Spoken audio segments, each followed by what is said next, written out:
Hello दोस्तों, आज है हम लोग का क्वेश्चन नंबर 6 एक्सरसाइज 1.2 का। इसमें का क्वेश्चन है कि व्याख्या कीजिए कि 7 गुने 11 गुने 13 प्लस 13 और 7 गुने 6 गुने 5 गुने 4 गुने 3 गुने 2 गुने 1 प्लस 5 जो है वो भाज्य संख्या क्यों है। तो हम लोग सॉल्व करेंगे इसको। तो फर्स्ट टाइम में है 7 गुने 11 गुने 13 प्लस 13। इसमें से हम लोग अगर 13 कॉमन कर ले, यहाँ पे हो जाता है 7 गुने 11 प्लस गुने 1 प्लस में 1। 13 हम लोग कॉमन कर ले तो ये हो गया 13 गुने 7 गुने 11 करेंगे तो 77 प्लस 1 तो 13 गुने 78। तो हम लोग इसका भाज्य गुणनखंड निकालेंगे तो क्या हो जाएगा 2 गुने 3 गुने 13 छक्का 78 गुने 13 गुने 13। हम लोग इसको लिखें सही से तो 2 गुने 3 गुने 13 का पावर 2। यहाँ पे देखिए भाज्य गुणनखंड, यहाँ पे जो है इसका गुणनखंडों की संख्या जो है वो 2 से ज़्यादा है, अतः ये एक भाज्य संख्या है। उसी तरह से फिर हम लोग दूसरे वाले को चेक करते हैं।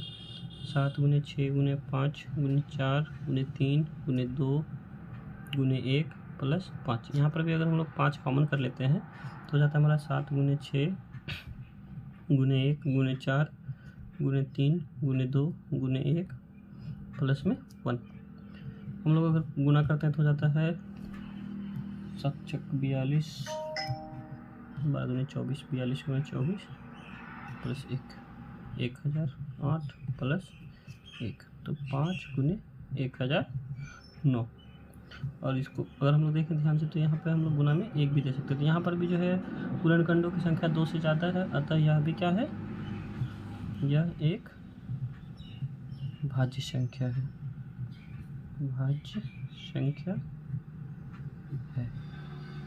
ठीक है, अब देखते हैं हम लोग क्वेश्चन नंबर 7। कह रहा है किसी खेल के मैदान के चारों ओर एक वृत्ताकार पथ है। इस मैदान के एक चक्कर लगाने में सोनिया को 18 मिनट लगते हैं। ठीक है, जबकि इसी मैदान का एक चक्कर लगाने में रवि को 12 मिनट लगते हैं। मान लीजिए कि वे दोनों एक ही स्थान से एक ही समय पर चलना प्रारंभ करें, एक ही दिशा में चलते हैं तो कितने समय बाद वे पुनः प्रारंभिक स्थान पर मिलेंगे। तो इसमें क्या करना है, दोनों का एलसीएम निकाल देते हैं।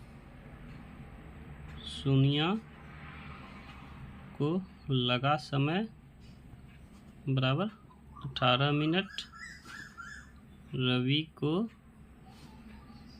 लगा समय बराबर 12 मिनट। दोनों को मिलेगा कब, जब दोनों का हम लोग एलसीएम निकाल लेते हैं। 18 और 12 का 18 का और 12 का एलसीएम निकालते हैं तो 2 से 9 6 बार में, फिर 3 से 3 और 2 बार में निकालते हैं तो 3 दूनी 6 और 3 दूनी 6 6 36। तो दोनों का मिलने का समय बराबर 36 मिनट। Thank you.